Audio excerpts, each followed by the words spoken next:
Hi everyone. Good to see you on my channel today. Today I will tell you a wonderful story. It is full of love and kindness. I hope you enjoy it and I wish you an enjoyable viewing experience. Thank you. Mom, I'm home. Victoria shouted from the hallway. Why are you so shouting? Father has long been asleep. Ran out into the corridor woman. Why are you being so rude? Victoria took off her sandals and went to her room. You know what can happen if you wake him up. The woman looked at her. It was not all smooth sailing in the family. The head of the family could really raise his voice at his wife, even when his daughter was around. He didn't shy away from her, especially if he came home sober. Have you been out again? He would meet his wife in the hallway if she came home late. Stop yelling at me. If I was late at work, it doesn't mean I was somewhere else, she told him. I know where you were. You were out with someone else in the city, he said in such a voice that the woman was beginning to be afraid. Dad, calm down. Victoria came out of her room. And you don't interfere in adult conversations at all. He turned to her and said just as rudely, don't you dare yell at your daughter. Her mom tried to stand up for her. Are you conspiring against me? The man became even more aggressive. Darling, why are you so angry all the time? Selena tried to change her anger into mercy and thus to placate her husband. Get away from me. Her husband pushed her away. Why are you doing this? She looked at him. I do not intend to talk to those who walk on other men, he told her. Yes, I did not go anywhere. At work was delayed, but the girls sat down when all finished, answered him Selena. I know your girls. The man went to his room. There he was for a short time. No one knows what he thought to himself. Perhaps he sat, continued his speculations, and when not even 10 minutes had passed, he went out again to the kitchen where his wife was. Don't you even want to apologize? He glared at her. Harry, please don't. The woman understood where everything was going. What do you mean don't? You always need to make sure you know where your place is for prevention. He stepped closer. Usually he didn't hit her. He just came very close, grabbed her neck with his hand, and sharply pushed her back. More than once Selena fell, hitting her head hard or some other part of her body. She cried, but there was nothing she could do. Mom, why do you put up with this? Why don't you leave him? Her daughter asked her. Okay, now I'll file for divorce, and then what will happen? My salary is pennies. We live in his apartment, the mom listed. I don't think it will be worse for us to live separately. Victoria didn't understand her. Okay, daughter, I heard you. I'll try to make sure that there were no more such incidents, her mother told her for the umpteenth time. But at the end of each week, it was the same thing all over again. When Selena married this man, she didn't love him. It was just that everyone in the company had gotten separated into couples, and it just so happened that she ended up with Harry. And then, one by one, the girlfriends began to marry their young men. And when Harry proposed, Selena didn't refuse. The very next day, as she stood with the girls near the entrance, Harry came up, grabbed her arm painfully, and dragged her into the apartment. What are you doing? She shouted at him then. You don't talk to them. He looked at her sternly. My God, you've changed. It was only one day after the wedding, and you're already like this, Selena told him, but still did nothing to break up or stop the situation. And then she got pregnant, knowing she wouldn't leave her husband. Victoria was born. While the girl was little, her mom stayed home. Her father behaved normally. But as soon as Selena went back to work, it all started again. Harry couldn't stop even the young daughter, who sometimes cried and sometimes ran out to protect her mom. When Victoria was practically 14, she sat in her room, realizing that her mother still hadn't come, and that there would be a scandal in the evening when she returned. She tried in every way to please her father.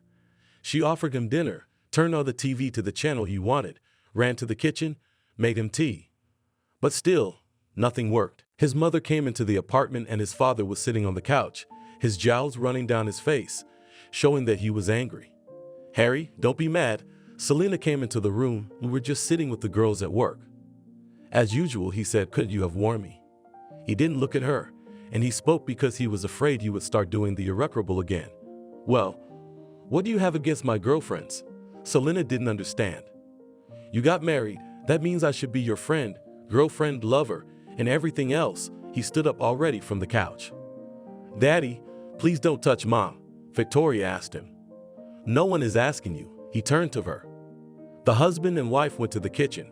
First, there were strong screams from there, and then the father returned to the room, and the mother sat there and cried. Victoria realized to herself that if her mother had never stayed out, come home, and prepared breakfast, lunch, and dinner on time, none of this would have happened. But on the other hand, she felt sorry for her, because no matter how a person acts, you can solve everything with words. "Mommy, don't cry." She came to her at those moments when the woman felt bad. "Thank you, my dear, for always being there for me," she hugged her daughter. "Why are you doing this when you know he doesn't like it?" Her daughter didn't understand her. "Victoria, I hate your father, but I don't know how to leave him, so as not to make it worse for you or myself," Selena answered her then. "Why can't you ask your friends to meet at home?" the girl asked. "You think we've never done that? He's not embarrassed of anyone. He does it in front of them," the mother smirked, because she knew what she was talking about. When her daughter started 9th grade, she began to have new friends who were a few years older. She started coming home late. Initially, the mother controlled this, but after she could stay out late herself, she stopped saying anything. And Victoria couldn't stay in her house, which was a constant nightmare. Her friends were better. They were having fun, talking, everything was fine. And so, one day, when the girl came home late and immediately went to her room, her mother followed her. She opened the door, sniffed. "Victoria, what have you been drinking?" she asked her. "Well, I had a little beer, so what?" the daughter answered defiantly. "How are you talking to me?" The woman didn't understand. "How are you talking to me?" Victoria didn't look at her. "Actually, I am older than you, and I asked you a question." Selena did not understand at what point her affectionate, gentle daughter became like this. "That's it, Mom, though. I want to go to bed." The girl kicked her out. "No, you tell me who you were with today, and what you did," insisted Selena. She was not going to leave the room. "So, as I understand, in our family there is such a chain of insults. Father yelled at you, insulted you. You have no one to take out your anger on, so you came to me, right?" Looked at her girl. Victoria quickly stopped. Did not want to listen to the mother of these conversations. "Why am I wrong? And who should I take out my anger on? If it was a cat, I would have said everything to him." After these words, the girl smiled. She's still laughing. Her mother couldn't stand it. "That's it, Mom. I'm going to bed. Please turn off the light and leave the room," she asked her. "Come to me again. Ask for something," said Selena, and left the room, closing the door forcefully. She was sitting in the kitchen as usual, crying, when her husband came in. "What's all this flame you're making?" he asked her. "Victoria came late again, and she is rude to me," the woman said through her tears. "You brought her up like that? What kind of mother? What kind of daughter? The apple doesn't fall far from the tree," Harry began to say as he made tea. "Please, at least you don't push," his wife asked him. "Do your eyes really sting?" he asked her. "Nothing stings. My husband and daughter treat me like this. It's time for my heart to start stabbing." She turned to the window and looked out into the darkness. Victoria woke up in the morning. She had to go to school. She had a headache. But there was nothing left to do. She knew her mother would punish her if she didn't go. So she got ready, and in a few minutes she was standing by the door and putting on her shoes. After school, straight home. Her mother looked out. Victoria quickly took her bag, threw on her jacket, and left the apartment. She realized she was doing the wrong thing by the woman. Her father was bullying her, and now she was talking like this, but she couldn't help it. She had only 2 classes today, and then she decided that gym and labor were not important subjects, so she packed up and left school. She went to her new friends, and together they went outside. "Why are you so early?" I asked her. "I'm sick of this school already," said Selena. "No, friend, listen. You have to study in school and finish it, especially because it is very important for your future," her older friend admonished her. She knew that if Vicky's mother found out that she was skipping school and going out with them, she wouldn't let her do it anymore. "Okay, I won't skip school tomorrow," Victoria said in response, and they went on their way. In the evening she came home, where again there was a scandal, because she did not obey her mother and did not come right after school. "What are you thinking about?" asked Celine to her. She closed the door to her daughter's room. "I'm not thinking about anything," the girl answered her. "Listen, do you want your life to be like mine?" her mother asked her. "Why, don't you have a good life? If your husband wasn't here, you and I would live very happily together. But as it is, he's been getting on my nerves since I was a child." "And do you think I'm all right now?" Victoria reproached her mother. "Okay, daughter, forgive me. Please don't say that to me. It hurts and offends me," she asked her. "Okay, Mom? That's it. Go today. I'm not going anywhere," she told her, put the headphones in her ears, lay down on the couch, and turned on the player. She lay there and dreamed that she would meet a young man who would treat her well, love her, carry her in his arms.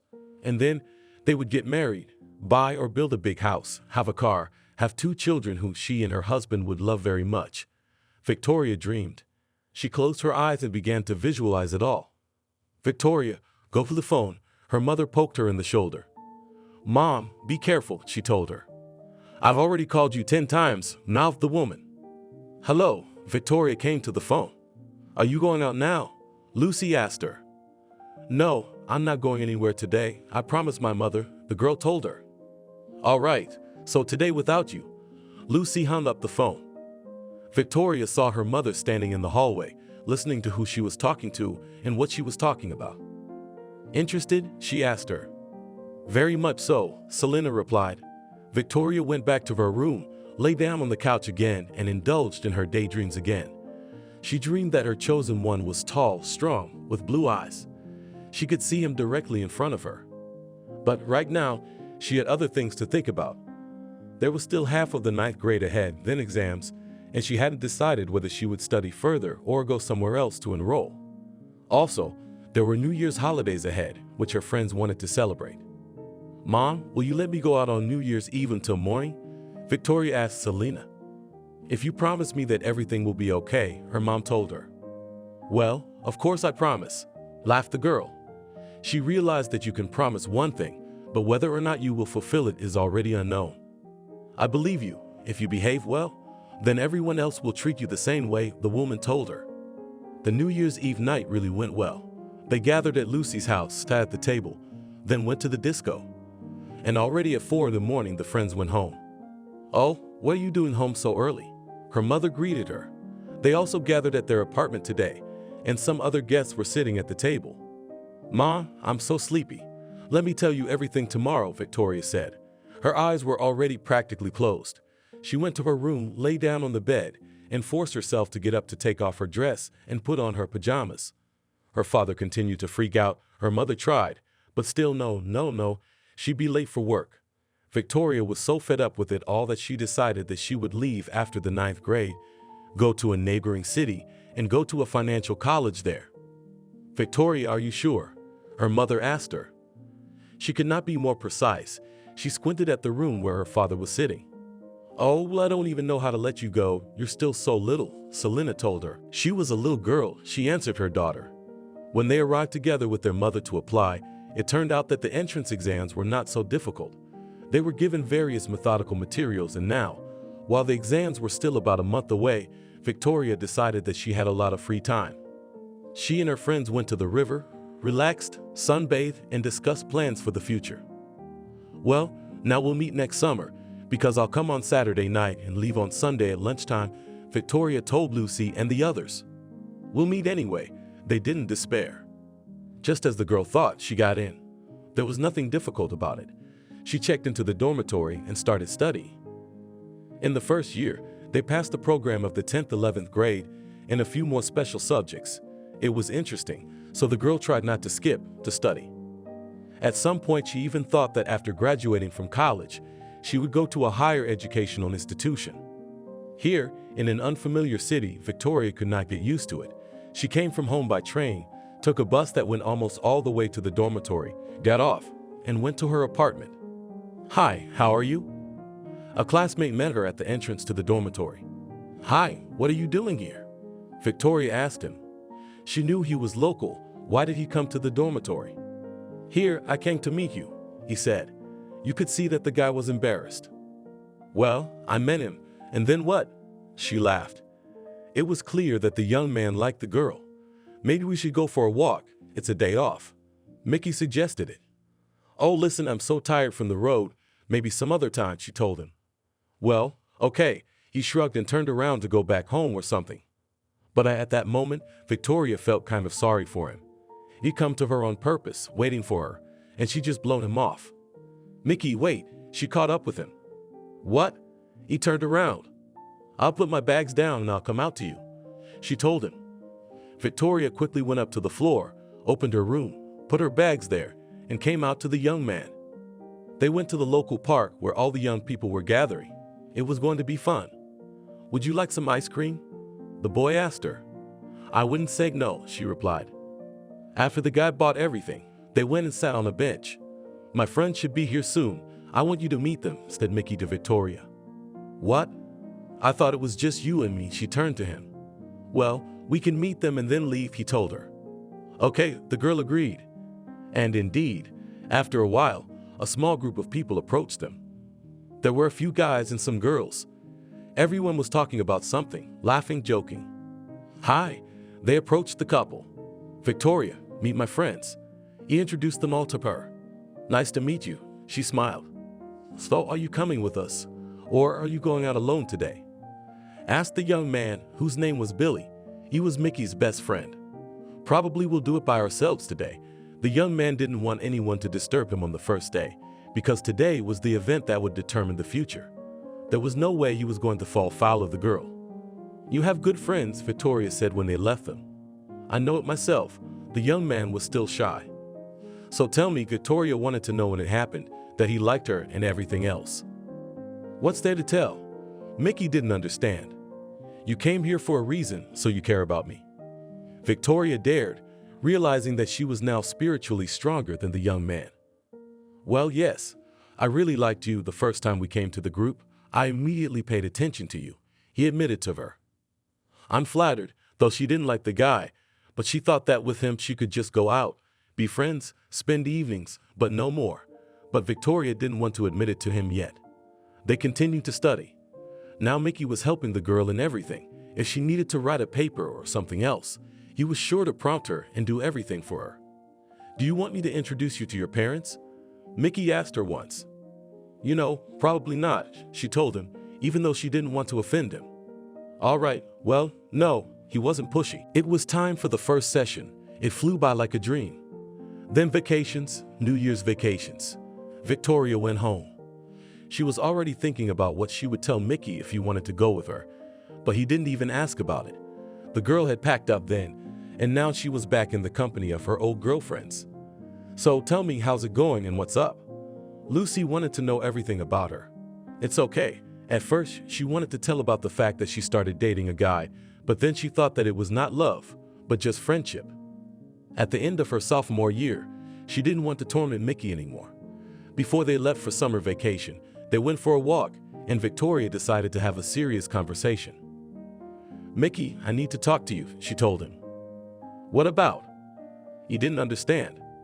You do realize that we're just friends, don't you? She asked him. Well, he remained silent and lowered his head.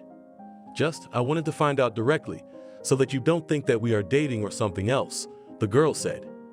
It was obvious that the guy was hurt to hear all this, but he stood there and looked at her. I get it, he said.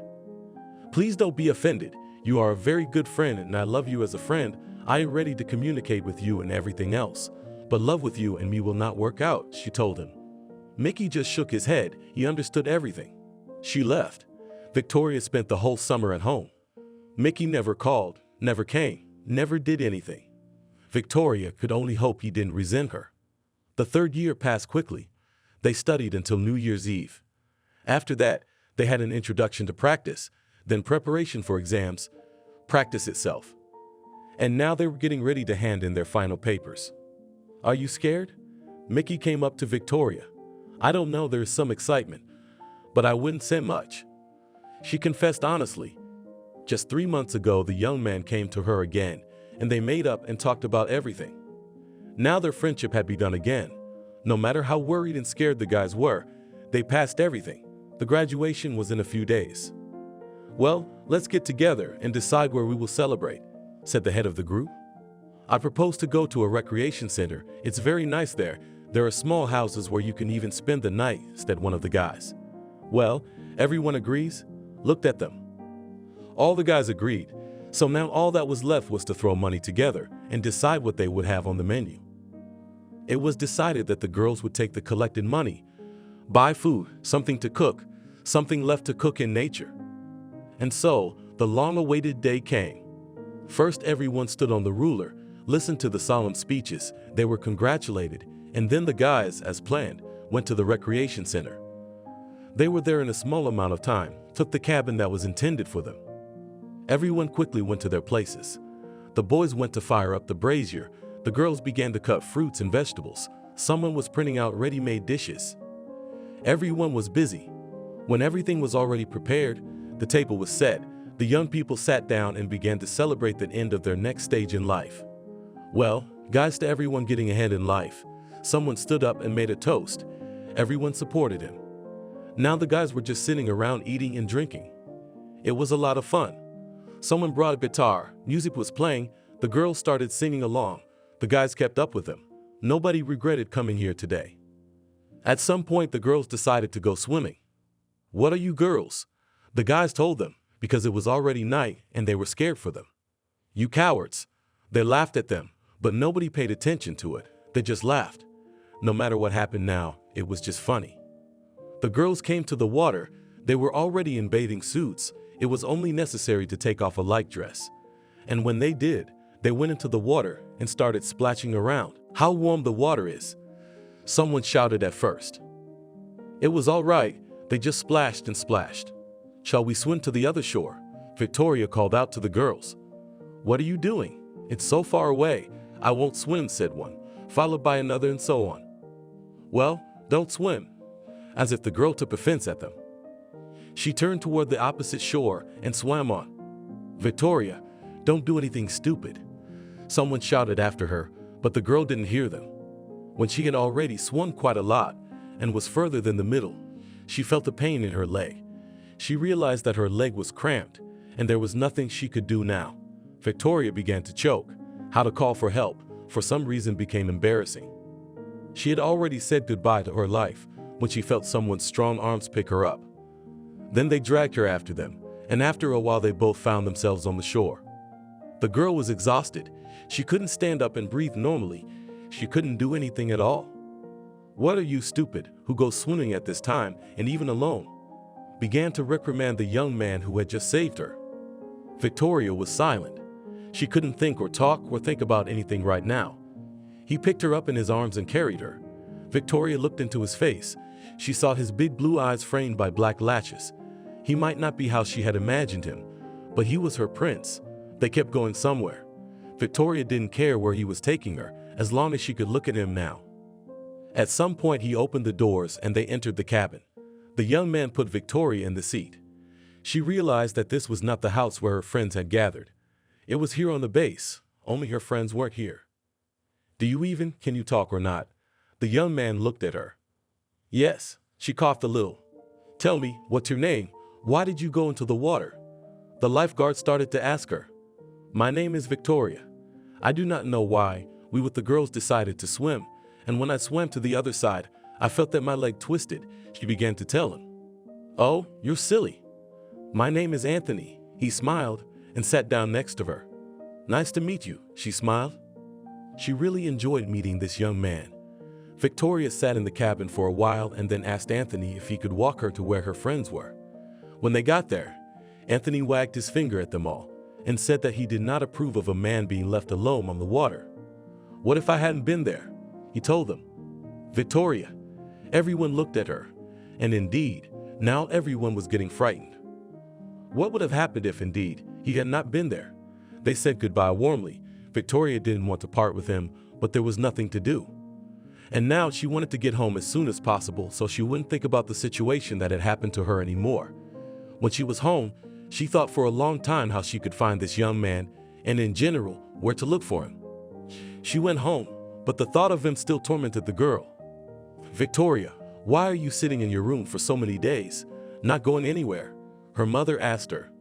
"I don't want to go anywhere," she answered, thinking to herself that as long as she was in her own city, she would never meet Anthony. It was decided to go back to where she went to school because there was a better chance of seeing him. "Mom, I'll probably go to the institute," the girl answered her now. "Where to?" the woman asked. "The same place where I study," the daughter told her.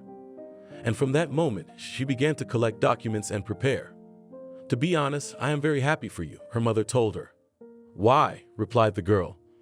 "I never thought you would want to go straight to another school after one," her mother said. "Well, you see how things work out in life." The daughter looked at her mother. Victoria came to that city. Since she was after secondary special education, she only had to pass one exam. She had done everything and was now a student at the local university. But no matter where she went, no matter where she looked, she didn't see the one she needed anywhere. That didn't make the girl happy. She didn't know his last name, where he lived, where he studied. She knew only one thing, that his name was Anthony, and that maybe he lived in this city. Winter came, but the dream of meeting the young man never came true. "Why are you so sad?" Ariana, who lived in the room with her, asked her. Nothing, she said. "Shall we go to the skating rink today?" Ariana asked her. "You know, I don't feel like it." Victoria refused the offer. "All right, whatever you want." Ariana didn't insist. But when she was about to leave the room, Victoria suddenly stopped her. "Okay, wait, I'll come with you," she shouted to her and began to pack because it was hard to stay at home alone. All her thoughts were only about him. "That's different," smiled her friend. She waited for Victoria to get ready, and together they went to the skating rink. Sveta had some acquaintances there. Victoria glimpsed them. She was not interested. She did not want to make new acquaintances. The girl was bad at skating because she had skated for the last time when she was a child. And now, when she went out on the ice, she held on to the edge and walked only around it. "Don't you know how to skate?" Ariana laughed. "I don't know how to skate," Victoria answered honestly, because it was useless to lie. It was obvious to the naked eye. "Come on, I'll teach you." Ariana wanted to take her hands, but the girl refused. "I'm scared," said Victoria. "Come on, don't be afraid. I won't drop you." The girl kept laughing at her. But at some point, Sveta managed to persuade Victoria. She took her by the hands, and they went to the skating rink together. "So it turns out, push off, roll," her friend told her. Victoria was both laughing and crying. At some point, Ariana took her eyes off her, and Victoria fell hard and hit her head on the ice. Her eyes went black for a moment. "Get up." She heard a man's voice. Victoria couldn't believe her ears. She thought it was she who had fainted and immediately heard his voice. But when she opened her eyes, he was really standing in front of her. "Anthony," she said to him. "Victoria, how are you here?" He was as surprised as she was. Studying, she did not tell him the truth that she came here to find him. The girl rose to her feet. She was only with him now, and she wasn't going anywhere. "We're going home," Ariana told her. She saw that the girl had met some young man. "Okay, go ahead, I'll come back later." She wasn't going to lose him again. "Why didn't you go with him?" Anthony asked her. "I wanted to stay with you." She wasn't lying now because she was afraid the guy would realize it. Today he had invited her to sit in the cafe for a while, but when it was getting close to the closing time of the dormitory, she said she had to leave. "I'll walk you out." You walked beside her. "You know, Anthony, I want to tell you the truth," she told him. "What truth?" It was so funny to him because it was the second time they'd seen each other and they'd only known each other for a couple of hours. "Do you remember then, at the recreation center, when you saved me from the water, I looked into your eyes and drowned in them. I fell in love, and then I went home. But I couldn't live without seeing those eyes, so I came here to the institute to meet you again," she said honestly. "Wow," he smiled but remained silent. "Why aren't you saying anything?" Victoria realized that if he walked her to the dormitory now and left again, she would never meet him again.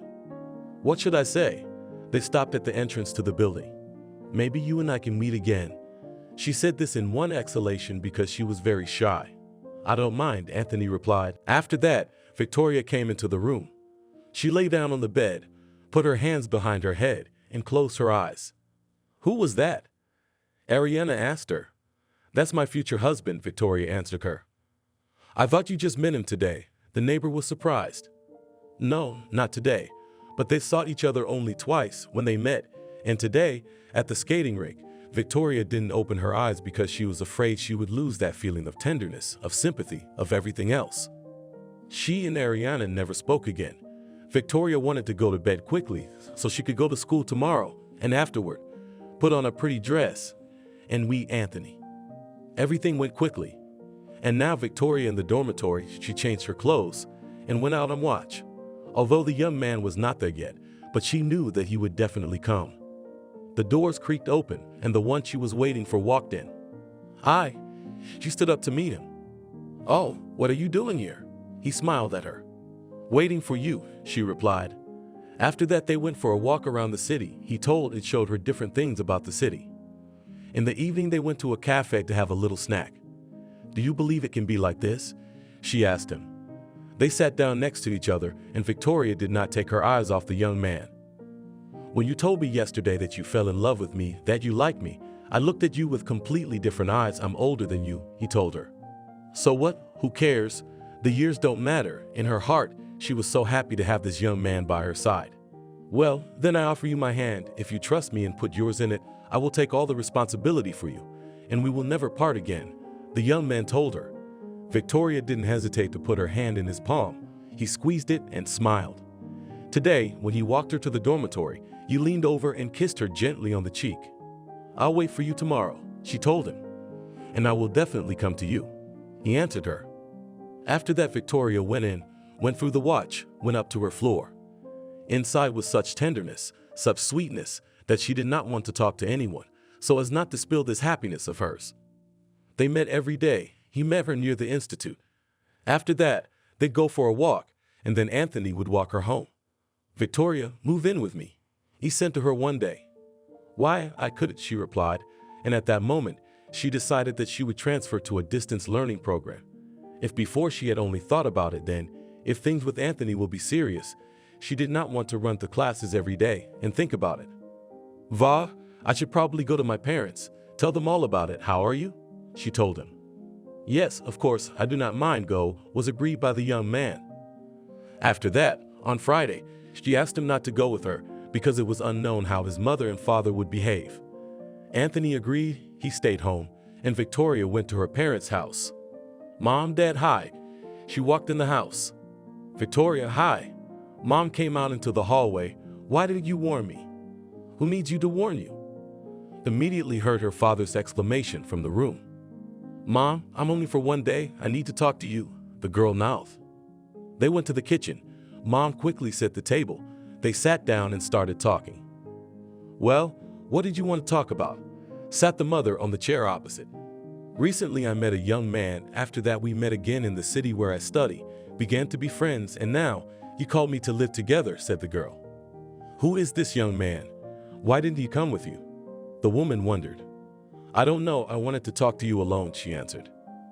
Well, what's his name? Who is he?" Selena began her interrogation. "His name is Anthony, Mom. You should know how nice he is. I've always dreamed of a man like that," she told her.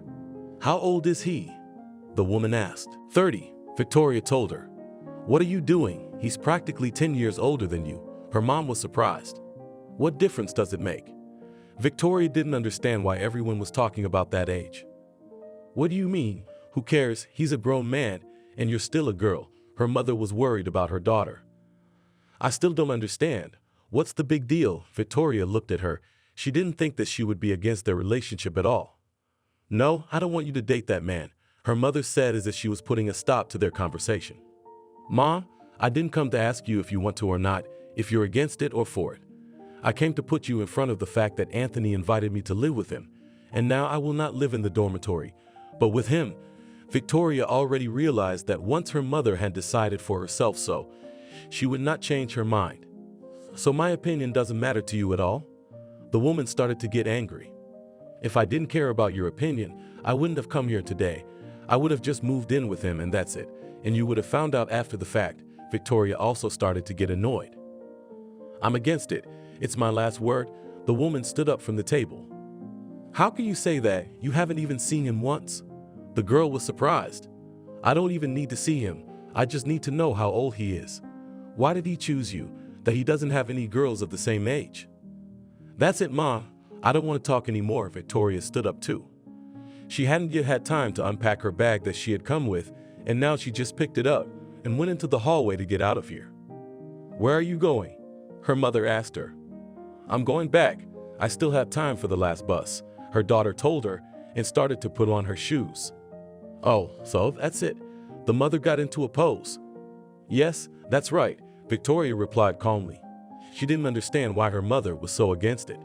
"Well then, it's either me or him," said her mother when Victoria had already opened the door. "Mom, I love him and I'll stay with him." Victoria turned to her and started down the stairs. "If you leave now, I'll curse you," her mother shouted threateningly, but Victoria didn't answer her. She ran out of the entrance, tears running down her cheeks. Why the closest person didn't understand her? How can you draw conclusions about a person when you don't know them at all? She came to the station, got on the bus, and went to her beloved.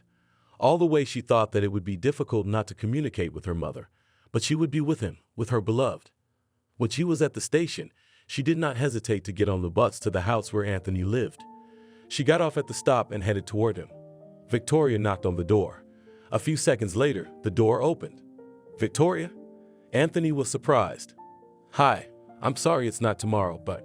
She stopped talking. She couldn't stand it and started crying. What happened? He took her in his arms. She was so small, fragile. He just wanted to protect her from the whole world. "You understand, Mom?" She started to tell him her story. "Oh my God, what nonsense." The young man shook his head. He took Victoria into the kitchen, poured her some tea, and they sat and talked for a long time. Just as Anthony had wanted, Victoria moved into his apartment. She had moved all her stuff out of the dorm. Now they were not only a couple, but living together. "I'll probably transfer to a part-time program," she told him what she wanted to do. "My dear, do whatever you want, as long as it's not to your detriment," he told her then. And Victoria did what she wanted to do. 6 months later, Anthony called her from work and invited her to a restaurant. "Why, is it a holiday?" she asked him.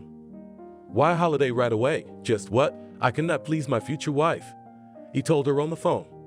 "What?" Now she asked, but Anthony was already off the phone. That evening, Victoria was especially careful about getting ready for her date. She put on a beautiful evening dress, heeled shoes, styled her hair, hailed a cab, and drove to where Anthony was waiting for her. When she entered the restaurant, he just gasped when he saw such beauty. "Darling, you're wonderful." He gave her flowers and kissed her. "You are also good," she smiled back at him. They went to the table and sat next to each other, as usual. "Today is a very important day for me," he said. "And what day is today?" The girl wondered. "Beloved, will you become my wife?" He handed her a ring and looked at her with great love and hope in his eyes. Of course, she hugged him. Neither he nor she had any doubt that they would be together. Victoria knew that she had met her destiny then at the recreation center. A few days later, they went to the registry office, filed an application, and a week later they got married. They did not want any holidays, celebrations, and everything else. The girl called her mom. What wedding?" she shouted into the phone. "Are you coming or not?" Victoria asked her. "I already told you everything when you came to us. I don't want you to see this young man. I don't want you to be with him. That's why I won't go to your wedding." The woman brought Victoria to tears again. When she told this to Anthony, he only held her close to him as he always did. Well, do not get upset. We'll manage this wedding without parents. And then, if they want, we will celebrate the event," he reassured her. Since there was no one at the wedding, Victoria didn't buy a dress. She wore her most beautiful dress, and that was enough. "I love you so much, my wife," he kissed her. "And I love you, my favorite husband." She looked into his eyes and could not believe that she got the best man in the world. From then on, Anthony started working even harder. He wanted to buy a bigger apartment. As they dreamed of having children, they would need their own rooms. Also, Anthony wanted to buy a car for Victoria so she could have everything. But the long-awaited pregnancy never came. Anthony supported his beloved in everything, and Victoria was very upset about it. "Why can't we do anything?" she cried. "It's not the time." He tried to find words to calm her down. But Victoria had other things on her mind. She remembered what her mother had screamed at her the last time she had run away from her, and so she suspected that her mother's curse was working. Now they went to doctors. She drank various pills, had shots, underwent some procedures, but nothing helped. They continued to live. Their love was only growing stronger every year. Victoria didn't need any girlfriends and Anthony didn't need any friends. They were good together. They could sit down in the kitchen in the evening, talk for a long time, discuss some topics. Everything was mutual. Victoria woke up one morning and decided to go to the hospital again today, take all the tests, talk to the gynecologist, maybe invite her husband to have them checked together. She got ready, went to the hospital, got in line. And when it was her turn, she walked into the office. "Hello," she said. "Hello." "Come in." The doctor pointed her to a chair. Victoria sat down. She watched that the doctor was writing something, waited until he was free, and began to tell him her problem. "Okay, Andres, go in there, we'll look at you," the doctor told her. The girl went through, sat down in the chair, and when the doctor began the examination, he looked at her. "Do you feel anything?" he asked the girl. "No," she answered. "And on the female side, are you all right?" he asked. Well, it seems that yes. She did not know what the doctor was getting at. Good, get dressed. He took off his gloves, washed his hands, went to his office, and began to write something in the card. "Here you have a referral for an ultrasound, and then you will come to me with the conclusion." He gave her a small piece of paper. Victoria didn't understand what the problem was. Inside herself, she was beginning to worry that something was wrong. When she lay on the couch, and the doctor began to look at the monitor, what was happening in the girl's body, her heart was pounding in her throat. It seemed that it was about to jump out. "Well, what is it?" she asked carefully, because she was afraid to hear the answer. "I can congratulate you. You are pregnant." He looked at her doctor. It can't be. If before her heart was beating with fear, now it started to beat twice as hard, but only from excitement. The machine cannot deceive. The doctor shook his head. "Are you sure about that?" Victoria asked. "Absolutely." He turned the monitor to her and turned on the sound. And that's when Victoria heard her baby's heart for the first time. She returned to the doctor's office. He told her something, prescribed some pills, but now the girl did not understand anything at all. There was only one thing in her mind: her wish had come true. And now, when she returned home and told everything to her husband, she was sure he would be over the moon. Victoria entered the apartment. Vova wasn't home. Then Victoria quickly changed her clothes, washed her hands, and began to prepare a festive dinner. She made her specialty pie, prepared the second, did everything to please her lover. When he came in, she closed his eyes and went into the room with him. "Did I forget something?" He looked at her, going over in his head what kind of holiday it could be today. "No, my love, you couldn't have forgotten it, because you didn't know yet." She sat him down at the table, sat down next to him, put the plates down. "What then?" He watched her movements. "I was at the doctor's today, and you know what he told me." She could not calm herself not to worry and smile, and in general, not to show any emotion. "What, we're having a baby?"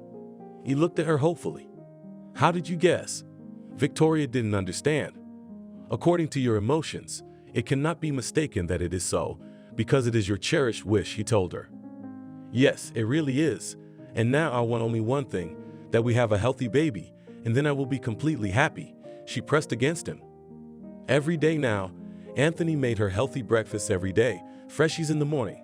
He kept her from doing any hard labor. Always and everywhere he was there for her. Victoria could call him at any time of the day or night, and he would rush right over. Victoria didn't abuse all this much, but sometimes there were still times when she would ask a lot of her lover. "What do you think we'll have?" the wife asked her husband. "Did you find out the sex?" he asked, remembering that she had been to the UZ. "No, but at the next one I should be told about it." She sat on her husband's lap and kissed him on the lips, cheeks, forehead, nose. She loved this man very much. "If we have a daughter, can we call her Maddie?" he asked her. "Why that name?" She didn't realize it at first. "It was just my mom's name," he said sadly. "That's it, you don't have to say anything else. Our daughter will be called Maddie," she told him. Victoria had been seen at the local clinic and wanted to have her baby here. She told her husband. "Shouldn't we consider a fee-for-service clinic?" he asked her.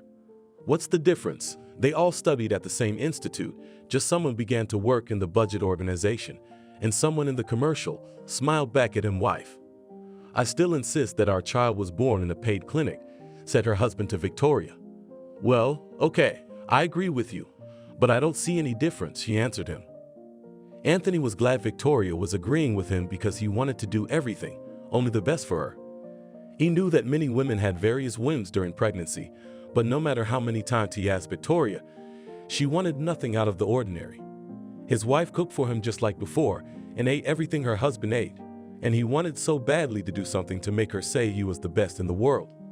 "Look what I brought." He pulled out a bag of strawberries, even though they were out of season. "Anthony, why are you spending money?" she asked. "It's my pleasure to do something for you."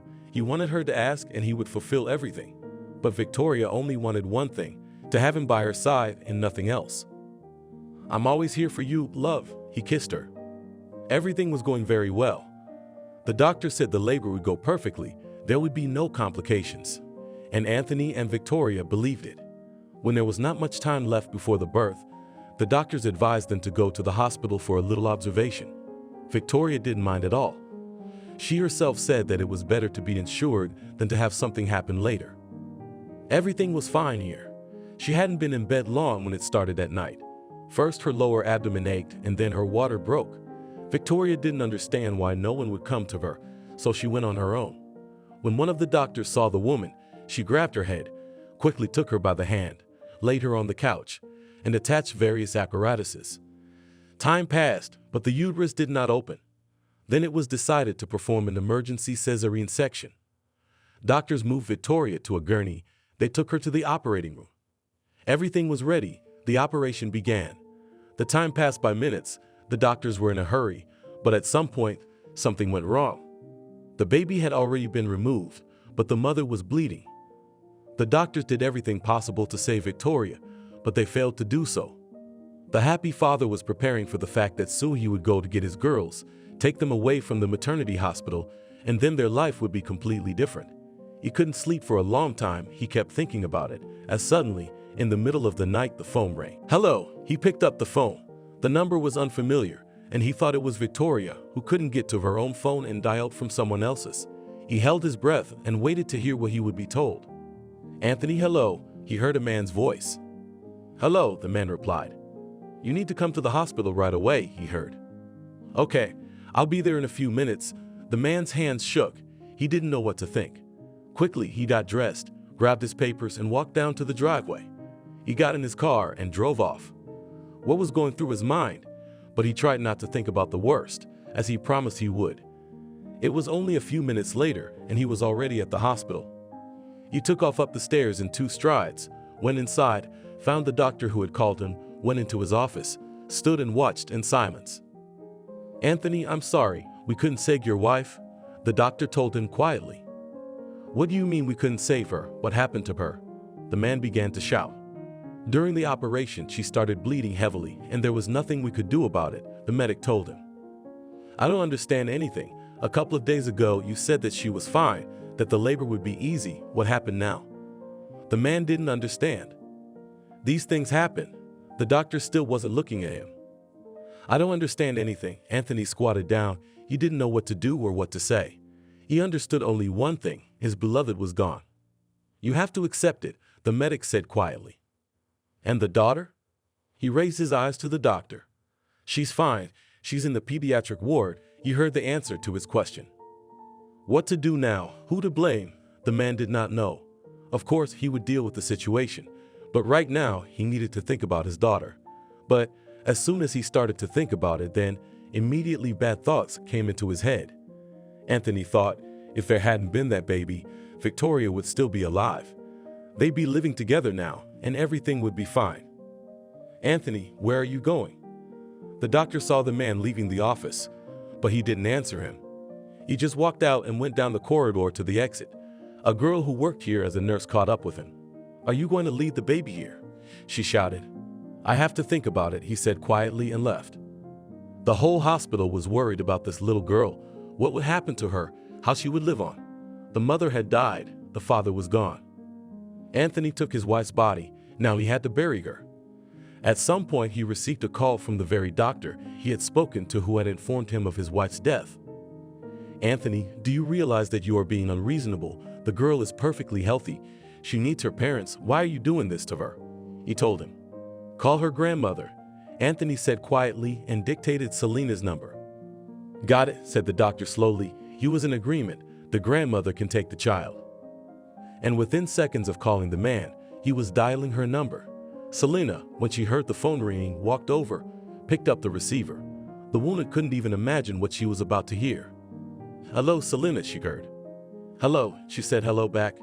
"Your daughter's doctor is here to see you." He spoke very slowly, choosing his words because it was very difficult. "Has something happened to my daughter?" The woman got worried. "Yes," he said. "And what is it?" She froze. Well, yes, she was pregnant, came to our hospital. The doctor began to tell her. The woman waited to see what he would say next. And something went wrong.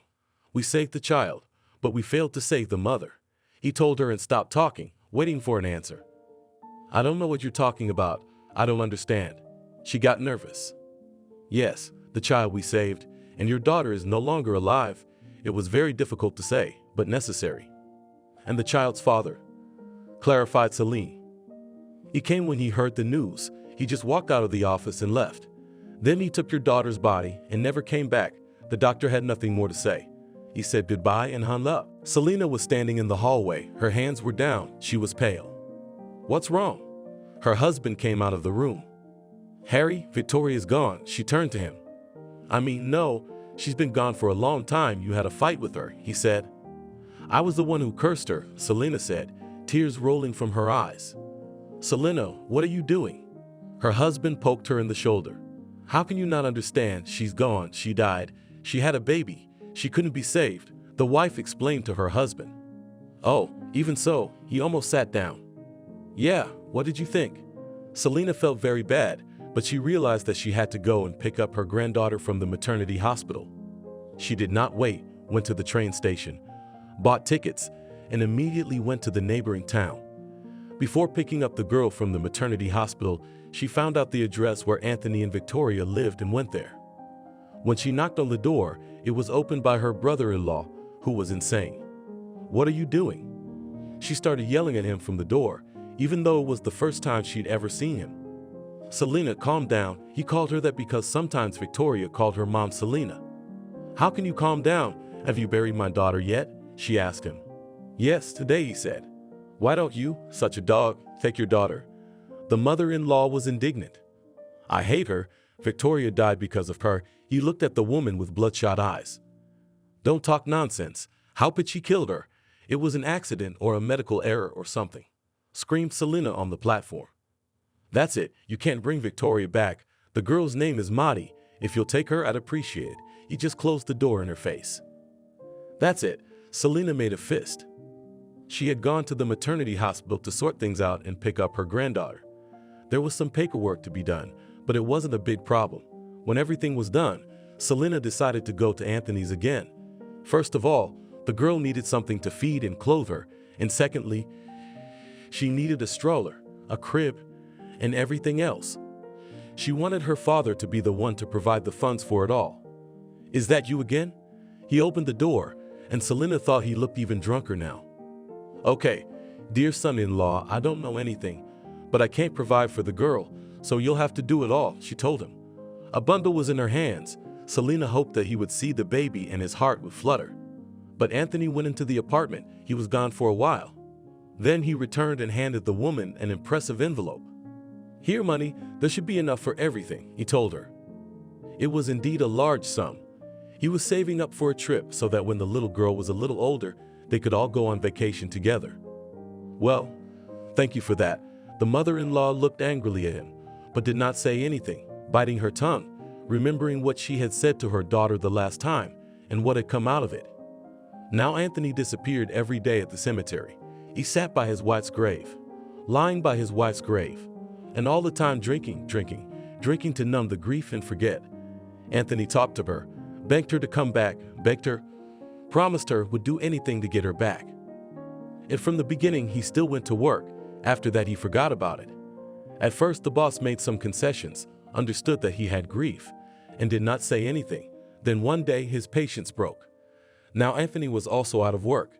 His only consolation was that there was some money in the family, and he didn't have to worry about that yet.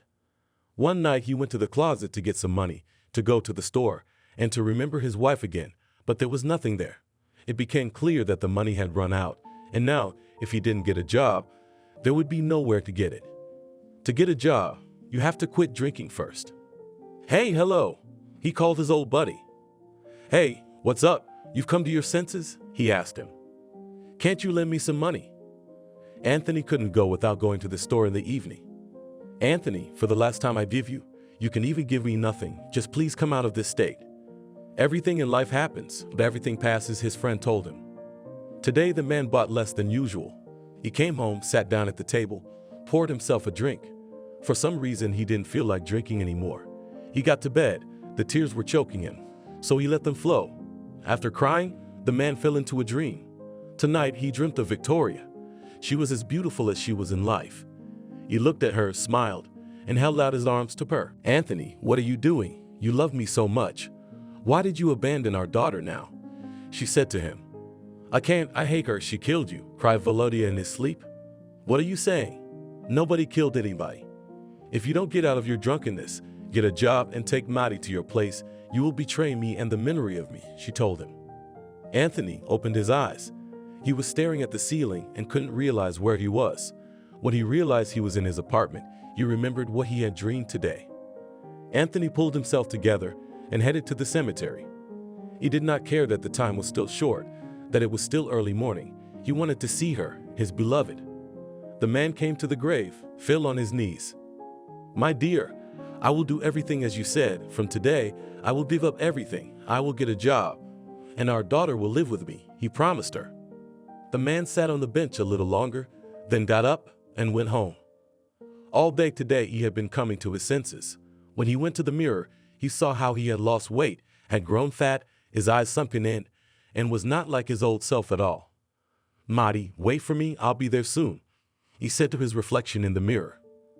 After that, he called the place where he used to work, arranged a meeting with the boss. "But if you come drunk, I won't accept you," the man told him. "Thank you, I'll be right there," Anthony hung up. He went to the bathroom, shaved, washed himself, chose a clean suit in the closet, put it on. The pants were a little loose. He had to make a new hole in the belt, but that didn't bother him. He came to the firm where he worked. Everyone greeted him cheerfully. The man went up to the second floor, went into the office of the chief. Once again, "Hello," he said to the chief. "Come in, have a seat," he showed him to a chair. "Viktor Vladimirovich, I would like to ask you to take me back to your office," Anthony said. "I know that you are a good employee and that there are only a handful of such people, and I'll give you another chance because I understand the position you are in now. But if there's a single drunkenness or truancy, you're out of here like a cork," he told him. "I'll do anything," Anthony promised him.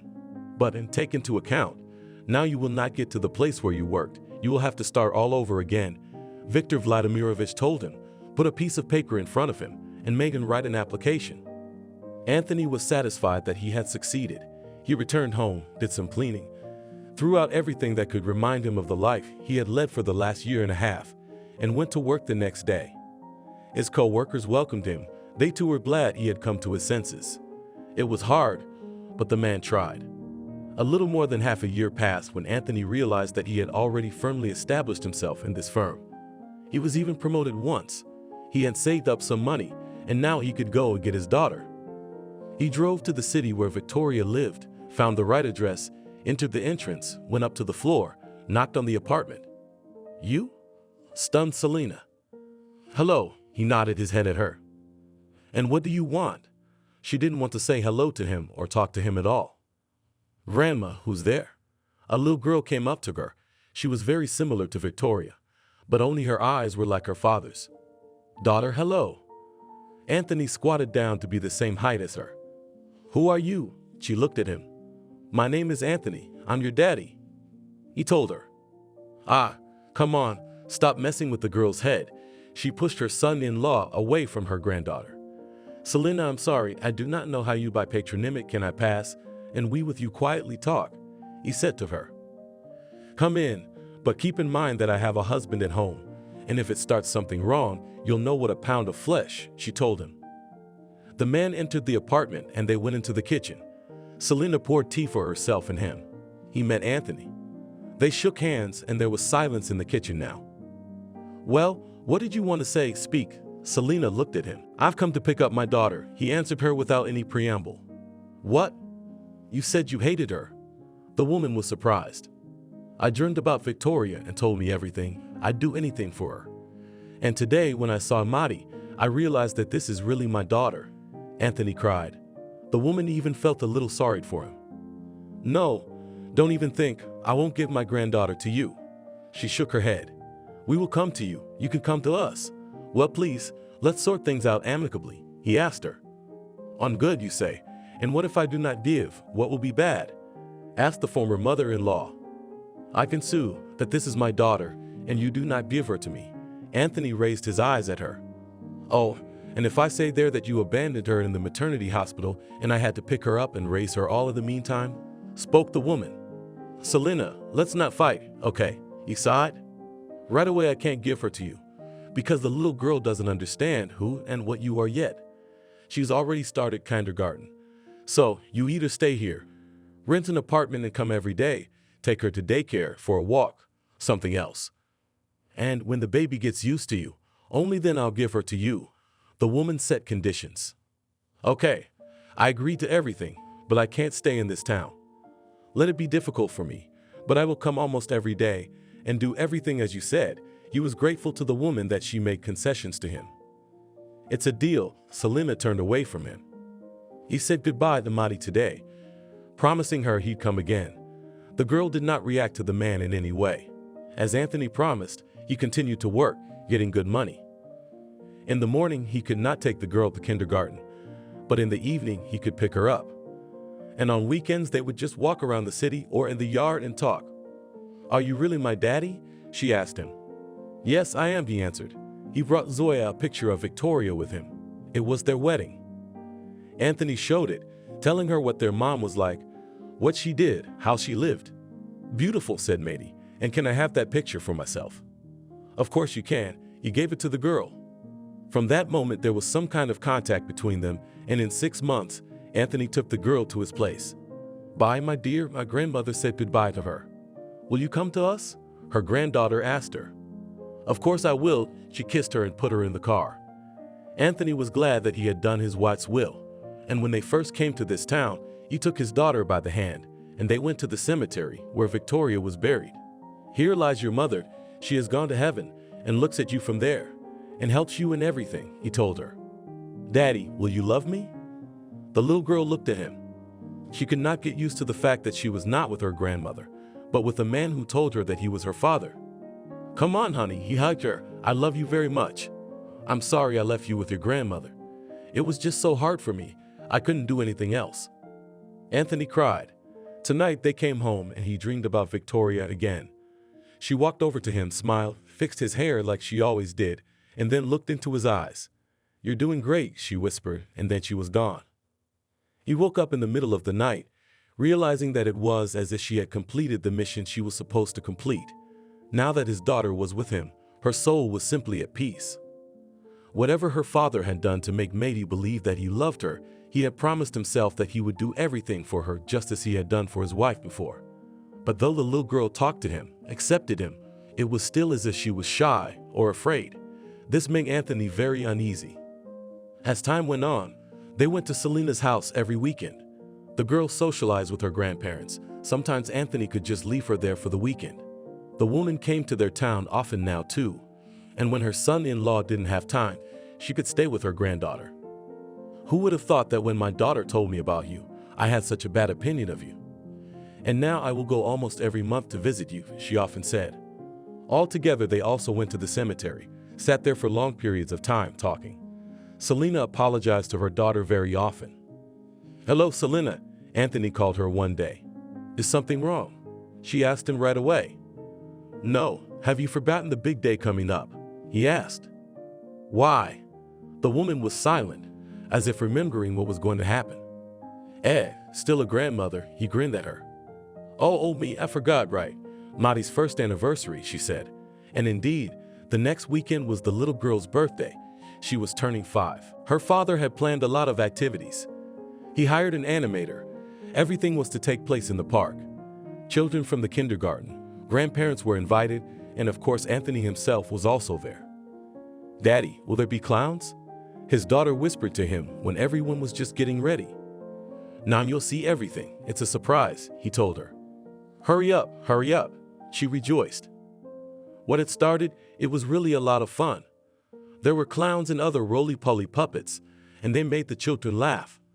Dad looked on with big eyes and only wondered, how do you like it? The father asked his daughter. I like it very much. Thank you, Daddy, she hugged him. Everything ended already in the evening, a colorful show. Anthony was glad that he had managed to gain his daughter's trust all these years, and that she was so much pleased now. Thank you. His mother-in-law looked at him. She even cried. Really? Anthony walked up to the woman and hugged her for the first time. Everyone broke up and went home. Anthony and Maddie were left alone. He poured a bathtub, as usual, to bathe the girl, and while she bathed there, he sat and looked at the pictures in his and Victoria's photo album. When his daughter said she was already bathed, he went into the bathroom, wrapped her in a terry towel, and carried her to her room to put her to bed. And as they passed the door to his room, Maddie noticed an album that was lying on the couch. "What are you looking at there?" she asked him. "Nothing," he answered her. "Daddy, please, why can't I look at those albums?" A little girl didn't understand. "Okay, it's your birthday today, and in honor of that I'll take you with me," he smiled at her. "Okay, but I'll change first." She ran to her room to put on her pajamas. She and her father were now sitting on the couch, looking at the pictures. "Where are you?" She showed her father and mother standing in front of the sea. "We went on vacation." He recalled the trip. Tears came to his eyes, but he held them back. "Dad, how beautiful my mom was," the girl said sadly. "Just like you," he clicked her on the nose. "Can I see the album tomorrow?" Maddie asked. Of course, Anthony realized that there was nothing to hide anymore, saw that the girl did not react strongly to all this, so he decided that now she could at any time take the album and look. In the morning, he woke up early as usual. Today was also a day off, so he thought of something. When breakfast was ready, he went to his daughter's room, woke her up, and together they went to breakfast. "Maddie, I'm going to suggest something to you now. If you agree, we'll do it, and if not, we won't do it," smiled the father. "Okay." She took the spoon and was wary. "Now, after breakfast, I suggest you go to your mom's house at the cemetery. Yesterday we couldn't because we had a lot of things to do, and today I think she wants to congratulate you," Anthony said. "Yeah, and then what?" Maddie asked the question, sitting back and smiling. "And then I'm taking you to the same park where we were yesterday, only just to walk around, ride the rides, and then go home to get ready for tomorrow," he was just telling her. "Yay! I agree, you're the best dad in the world," screamed the girl, and realized that they needed to quickly have breakfast, wash up, change clothes, and they would go. "That's it, now eat in peace, and while I go get ready," he left the kitchen. The girl was sitting at the table. She was eating very fast. "That's it, I'm ready," she told him and stood in the hallway ready. "Oh, you're so quick." Anthony came up to her and stroked her head. "Yes, I am," she answered him, and they were ready to go out. Again today, father and daughter were at her mother's grave, talking in front of it. Maddie was telling how her birthday had gone yesterday. Anthony was watching all this from the sidelines. He was smiling. The only thing that made him happy was that the girl wasn't crying. Looking at all of this and talking to the cross that had her mom's picture on it, he wanted to hope that it wasn't all due to the girl's age, that she is little, doesn't understand anything, and that on the contrary, she understood and accepted everything. He also said a few words to his wife, and afterwards, they got up and headed for the park, as her father had promised her. "Well, where shall we go first?" he asked her. "To the horses, to the horses." The girl clapped her hands and jumped. "All right, but I won't ride with you. You will hold on by yourself," he told her. I will. You could see how happy the girl was. She generally loved this park, where they always came with her father. And so, they rode the horses, sat in the airplane, drove a lap on the Ferris wheel, and now they were going home. "Daddy, buy me some cotton candy," Maddie asked, thinking she was allowed to do anything today. "Baby, you're allergic to sweets, and this is pure sugar," he told her. "Oh, please, please, please, please." Maddie was getting hysterical. "Okay, baby, you don't have to do that." He looked around and realized that there were already a lot of people looking at them. "I want cotton candy," she said, and stomped her feet to the beat. "So give me your hand and let's go to the bench," he told her. "Buy it, buy it, buy it," she shouted. "Calm down," said Anthony quietly, so as not to attract attention. "Daddy, if you love me, you'll buy it," screamed the girl further. "Maddie." He wanted to say something to her, but at that moment he looked up and saw that a girl had come out from behind the bushes. She looked exactly like his ex-wife Victoria. Now he forgot about everything in the world. He only cared about who she was and where she came from. "Wait," he shouted to her, leaving his daughter sitting on the bench, and ran after the girl. "What?" She turned to him. Anthony stopped. He just froze in place. This couldn't be happening.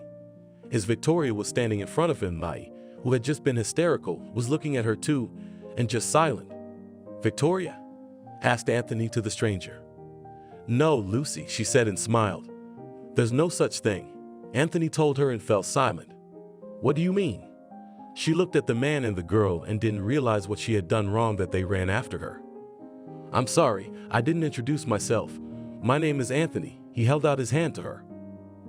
Good was still confused girl and looked, then at this one and that one. "And let's go for a walk with you, if you are alone and it is convenient for you," Anthony offered her. "Well, all right," Lucy shrugged her shoulders and went along with him. Maybe if Anthony had been alone, she would have thought of him as some kind of maniac or something. But since he was with his little daughter, those thoughts went right away. They walked around the park. Maddie was silent. She didn't say a word as they walked. Nor did Anthony. Lucy was also silent because she didn't know what was going on at all. "Lucy, how would you feel if we exchanged phone numbers and I invite you to a restaurant tomorrow?" At that moment, his daughter tugged his arm. We invite you to a restaurant." "You know, it's all so sudden. I was just walking through the park. I decided to take a shortcut, and here you are with some offers, acquaintances. I've never had that before," she smiled. "There's a first time for everything," he told her. "Good, write down my number." She dictated the numbers to him, which the man was delighted. Today they walked Lucy home, or rather to the bus stop, when she was going to go home, and they went to their house. "Daddy, why didn't Mommy recognize us and say her name was Lucy?" she asked her father. "Maddie, it doesn't work that way. If I hadn't buried your mom, I might have thought it was really her now. But I saw her lying in the coffin. The doctors recorded the date and time of her death. It's definitely not her. But who it is, I can't explain it myself." He fell silent. When they were home, they ate dinner, washed up, and each went to their rooms. Maddie had been running around so much during the day that as soon as her head touched the pillow, she fell asleep immediately. Anthony, on the other hand, wasn't sleepy, lying there with a million thoughts in his head. At some point, he jumped off the couch, ran to the phone, dialed Selena Ivanovna's number. "Oh, son-in-law, I only left yesterday, and you've already missed me, haven't you?" she said to him. "Wait, tell me, did you give birth to one daughter or two?" he asked her. "Have you been drinking again?" she asked him a counter question. "What's that got to do with it? I didn't drink, just answer. Were you conscious when you gave birth to Victoria?" He asked her strange questions. Yes, she was, and she wasn't even drunk. That had nothing to do with it. Anthony was worried. What did it have to do with? The woman didn't understand. "Maddie and I met a girl in the park today who looked just like Victoria, and she's about the same age," Anthony said quickly. "How could that happen?" "There's no way that could happen. She just looks like her. It's been so long, her features have faded in your memory, and now it's just your imagination," the woman told him. "No, it's not just me," Maddie asked me too. "Why doesn't Mom recognize us?" he told Selena. It was strange that the child recognized her as her mother. Though she had only seen her in pictures, she could have been mistaken. Her mother-in-law was a skeptic. "So you remember exactly that you were conscious and you had one single daughter. There can't be a twin?" Anthony asked her again. "Anthony, if you ask me that question again, I will have to sue you and take Maddie away from you again." She had nothing more to say to him and hung up the phone. He lay down on the couch again, and again his mind was filled with different thoughts. Other than the twins, nothing else seemed to fit. Okay, maybe there was the possibility that the father had cheated on Selena with some woman and they'd had a child, a daughter, and she looked like Victoria. But then she just looked like her. Not like this Lucy. "God help me," said Anthony aloud. He got up, poured himself a sedative, drank it, and went back to bed. And again tonight, he dreamt of Victoria. "Hi," she said to him. Strangely enough, they were still in the same park. "Hi." They were standing at a distance from each other. "Anthony, this is your destiny." She said a few words to him and started to disappear. It was like she was walking away from him and he wanted to catch up with her, but his legs were so heavy and he couldn't even take 3 steps. "Victoria, wait," he said, as if he were dreaming. She looked back, winked at him, and showed him the glass, at which point she simply disappeared. And again, he woke up in the middle of the night. "What kind of messages does my wife send me?" he said aloud, turning to the darkness. and again those thoughts of Lucy. All right, there wasn't long to wait for tonight. He got up, went to the kitchen, made himself some tea, sat, drank it, went back to bed. But sleep didn't come, so Anthony didn't get any more sleep tonight. Different thoughts were wandering around in his head. Maddie woke up today. She had to go to kindergarten. Her father had to go to work. He took his daughter, got ready, and drove to work himself. The day passed quickly, and when there was half an hour left before the end of working hours, he picked up the phone and dialed Lucy's number. The man was so afraid that she would not pick up the phone, but the girl answered after the second ringtone. "Hello," she said cheerfully. "Lucy, this is Anthony. We met you yesterday in the park. I was with my daughter," he told her. "Ah, yes, that strange man," she laughed. "Yes, you can consider me strange or whatever, but I liked you so much that I didn't sleep all night today and thought about you. On the one hand, you was lying, but on the other hand, you was telling the truth." "And what?" She waited to see what he would say next. "Like I said yesterday, I want to take you out on a date to a restaurant." He went straight for the trump card. "Anthony, it's Monday. Does anyone have a date on Monday?" she asked him. "I don't know if anyone has a date on Mondays or not, but I'm inviting you, and not only me, but also my daughter Maddie, who I'm going to pick up at daycare. And then we can come pick you up wherever you say," he offered her. "All right, just give me a little time. I'll come home from work, bring myself to the proper form, and then I'll call and tell you where to go for me," she answered him. I agreed to everything. He was very happy that she agreed. And so, the allotted time that she had asked him for had passed, and now Anthony was driving to the place where Lucy had written to him. They were sitting in a restaurant. The man just felt crazy. It was as if he was seeing from the outside what he had once dreamed of. That, here she was, his beloved Victoria, and their daughter Maddie, somewhere sitting like this in a cafe, or vacationing at the sea, or somewhere else. And now it was as if his wishes had become material, though it could never happen, because Victoria was gone. "Anthony, you were so quiet," Lucy said to him. "It's just that everything that's happening is very strange to me," he told her. "What's strange?" It made for an interesting girl. "Maddie, would you mind if Lucy and I started dating?" He asked his daughter, not the girl. "No," she shook her head slowly. "Well, you heard my daughter wouldn't mind if you and I got together again," smiled Anthony. "It's so unfair to act on a girl with a child," she answered him. "Well, Lucy, will you go out with me on Saturday?" He gave her his hand. "With you or with you?" She looked at Maddie. "Maddie, I think you'll stay home with Grandma and let Daddy go," he asked his daughter. "Sure," she smiled at him, then put her arms around his neck and kissed his cheek. "So, what's up?" Anthony looked up at Lucy. "Well, I see that you are a man with humor, and I like such people. Of course I'll go out with you," Lucy smiled. All week Anthony could not calm down. He only thought about his new acquaintance and about the date on Saturday. Every night before he went to bed, he looked at Victoria's picture and apologized to her for that. And she would come to him every night in his dreams, smiling and showing him class.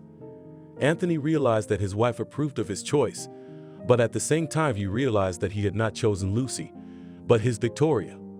So, when it was Friday, Anthony called his mother-in-law, asking her to come over to babysit Maddie for the weekend. He didn't explain anything to her, of course, and he warned Maddie not to tell her grandmother anything. When Selena was there, he put on his suit, texted Lucy that he was on his way to pick her up, went out to the yard, got in his car, and drove off. He opened the car doors for her. She climbed into the passenger compartment and they drove off.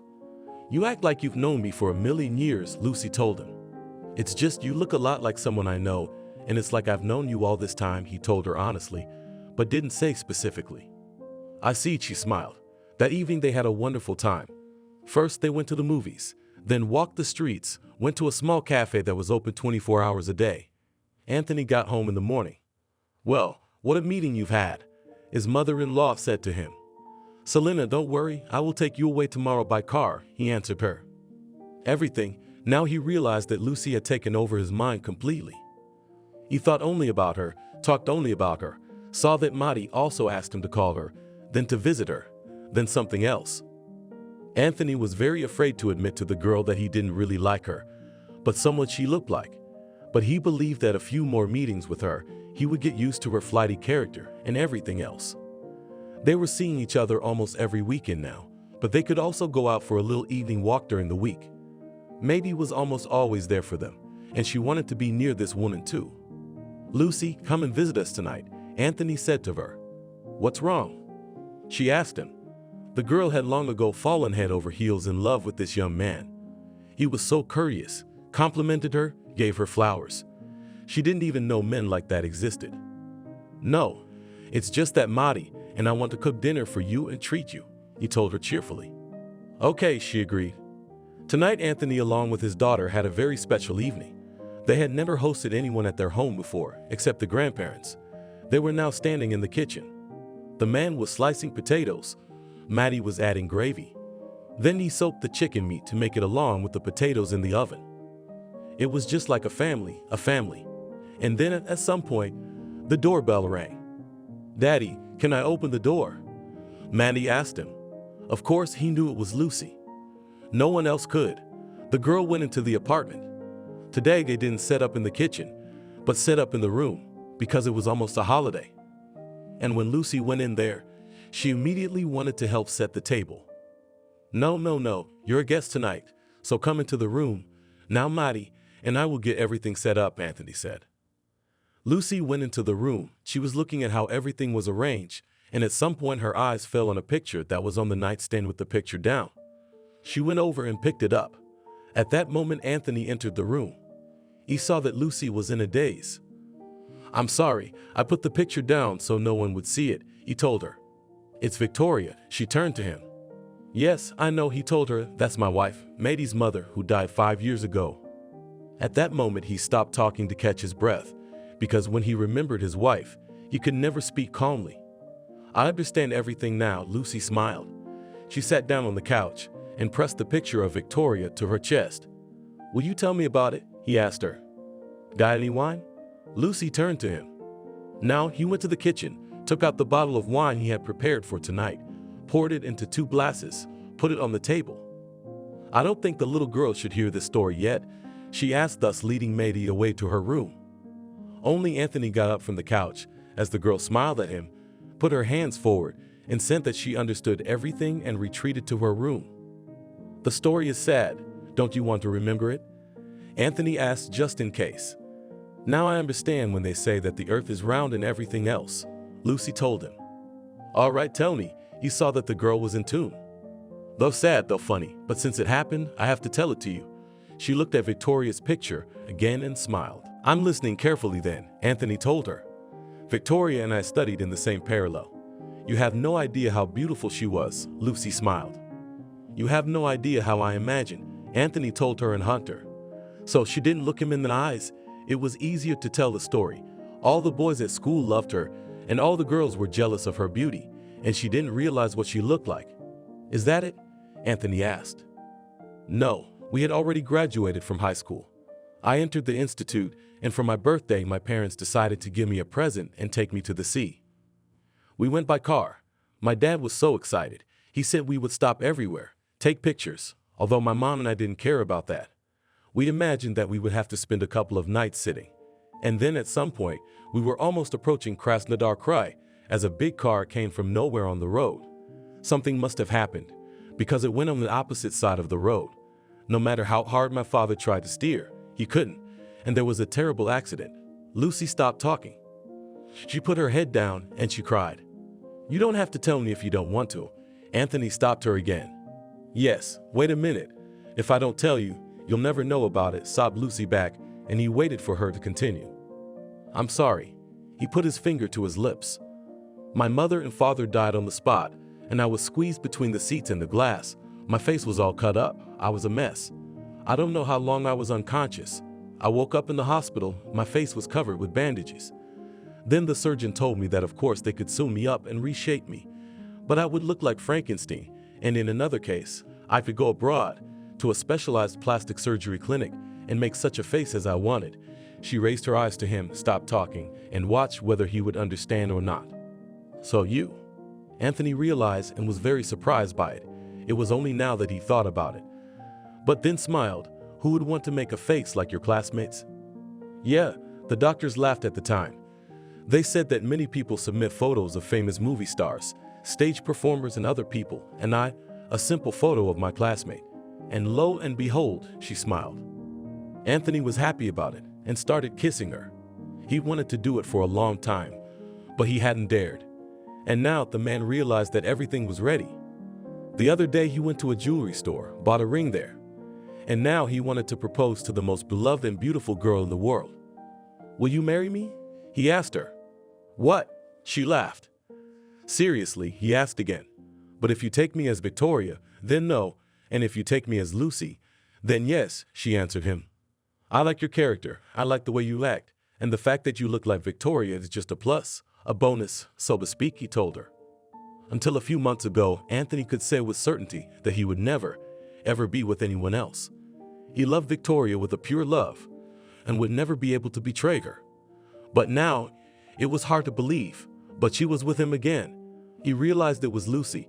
She had a completely different personality and everything. But his wife approved of the choice, so he made up his mind. Tonight, Lucy stayed the night at their place. Not only Anthony had asked her, but Maddie had asked her, and she couldn't resist it anymore. Although they lay down with the man together, but did nothing because he was just afraid to touch her, she was like a precious vase for him. And in the morning, she woke up with the most pleasant feeling that not every woman feels. "Mommy, Mommy, wake up." Maddie woke her up. She climbed under the blanket at Lucy's side and hugged her. "Baby, hello." She opened her eyes and hugged the girl too. "Mommy, where have you been? I've been waiting for you. I love you so much." Maddie clung to her even more tightly. At this moment, Lucy really felt that the girl loved not her appearance, but her very self. "Come on, I'll make you some pancakes." Lucy took her hand and led her into the kitchen. There they began to make the batter, adding flour, eggs, and milk to the bowl, whisking everything together. Maddie was smiling. She was happy. When Anthony woke up, he went to the bathroom and went into the kitchen. The girls had a whole dish of pancakes ready. "Oh, how hungry I am," he said aloud. After that, he called his mother-in-law and asked her to come over. She agreed.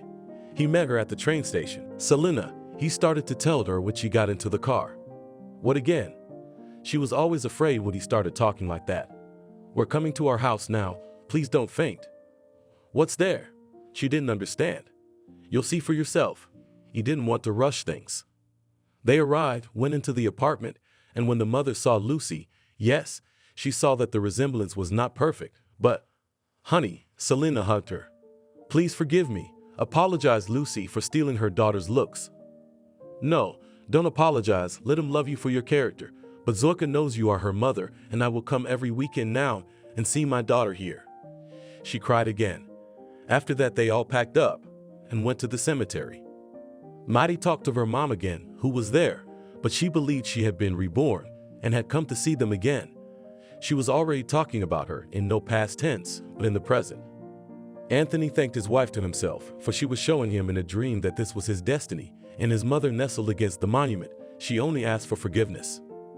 "Victoria, forgive me." She stood and looked at her picture. "Lucy, I promise you that I will take care of Volodya and Zoya. I will never leave them, and I will do everything to make them happy." She said these words aloud.